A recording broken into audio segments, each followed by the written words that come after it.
Okay, so Ampere's law part 2. I was really rushing that to try and get that in, but let me just repeat that. It's so fast to repeat. So let's say I have a current this time, the wire's coming, the current's actually coming out. So that means that the field is going to go this way. So if I want to know the B right here, that's what I'm after, the actual strength of the B right there. Then I'm going to draw an Amperian loop. I'll be a little more careful with this Amperian loop. It's got a radius r. And I just apply Ampere's law. Mu naught I is equal to the integral of B dot dl. Now I'm going to say that the total I coming out of there is just capital I. So this will just turn into mu naught times I. That's how much current is going through the Amperian membrane. And that's equal to, now I'm going to make the argument, since the field is this way, B is upward this time. Right here, B is this way. Right here, B is this way. Right here, B is that way. And so since B and DL, we'll always pick DL to be in the same direction as the B. See how they're parallel at every point along the way? DL is this little vector, and I don't mean to have it curve. It's actually a straight vector, but because it's so little, they make up that loop. And so I'm going to get rid of the dot product, because B is parallel to DL at all points on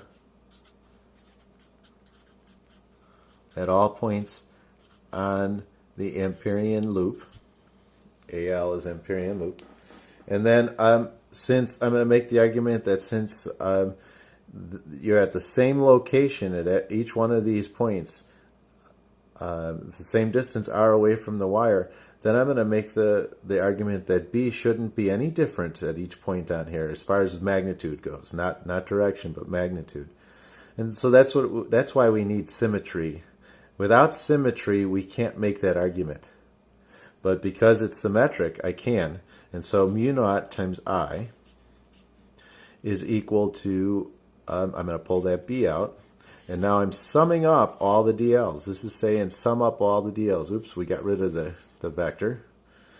And when we're summing up all the DLs, this is actually a definite integral. It's saying start at some point and don't stop summing them until you get all the way around the entire loop. This is no longer an area. This is actually a loop that you're going around. And so when you do that, then you're going, well, let me give you this argument. This argument, why I was able to do that, is that B is uniform at all points on the Amperian loop. And then when I add up all those DLs, then I get that it's B times 2 pi r. Okay, let's bring the 2 pi r on the other side.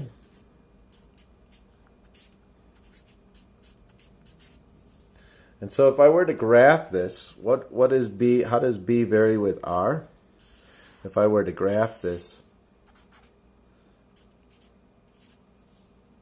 it looks like it does one of these.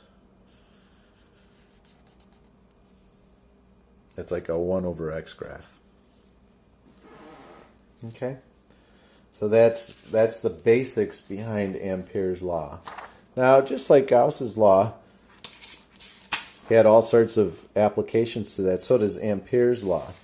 And so I'll just show you now a few applications of Ampere's law in the next video. All right, thanks. Bye.